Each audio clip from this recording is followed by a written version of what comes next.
வணக்கம். நான் தமிழ்நாடு வேளாண்மை பல்கலைக்கழகத்தில் தோட்டக்கலை இளங்கலை அறிவியல் 3ஆம் ஆண்டு பயிலும் மாணவன்.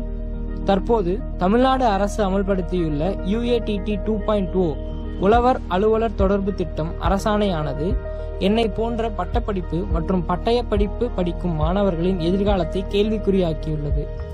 4 ஆண்டுகள் பட்டப்படிப்பு மற்றும் 2 ஆண்டுகள் பட்டய படிப்புகளில் நாங்கள் நுணுக்கமாக கற்ற தொழில்நுட்பங்களை 15 நாட்களில் வேளாண் படிப்பு பயின்ற வல்லுநர்கள் எவ்வாறு வழங்க இயலும்?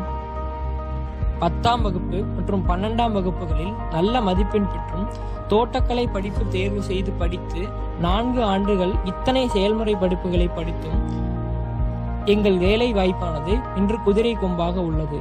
அது மட்டுமின்றி ஏற்கனவே தோட்டக்கலை அலுவலருக்கான அரசு பணியிடங்கள் தமிழ்நாட்டில் மிகவும் குறைந்தவையாகவே உள்ளது. இவ்வாறாக இருப்பின் எங்களுடைய வேலை வாய்ப்பிற்காக நாங்கள் பல தனியார் துறைகளையும் அல்லது மீண்டும் வெவ்வேறு தொழில்நுட்ப தேர்வுகளையும் எழுதி தேர்ச்சி பெற்றால்தான் வேலை என்ற நிலைக்கு தள்ளப்படுகின்றோம். இன்றைய காலகட்டங்களில் மாறி வரும் காலநிலை மாற்றங்களால் பயிர்களை தாக்கும் நோய் மற்றும் பூச்சிகளை கட்டுப்படுத்துதல் மிகவும் கடினமானதாக உள்ளது.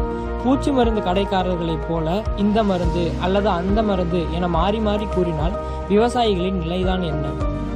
சரியான நேரங்களில் பயிர்களுக்கு சரியான தொழில்நுட்பங்களை அளிக்கவில்லை என்றால் விவசாயிகளின் வாழ்வாதாரமே பாதிக்கும்.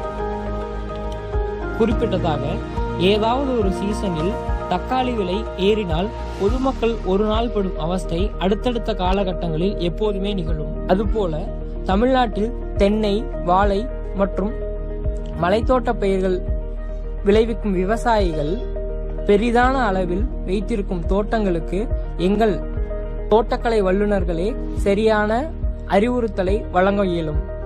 ஆகவே தமிழ்நாடு அரசு வெளியிட்டுள்ள உழவர் அலுவலர் தொடர்பு திட்டம் 2.0விற்கான அரசாணையை ரத்து செய்து உத்தரவிட வேண்டும் என்று எங்களுடைய மாணவர்கள் சார்பாக வேண்டி கேட்டுக்கொள்கின்றேன்.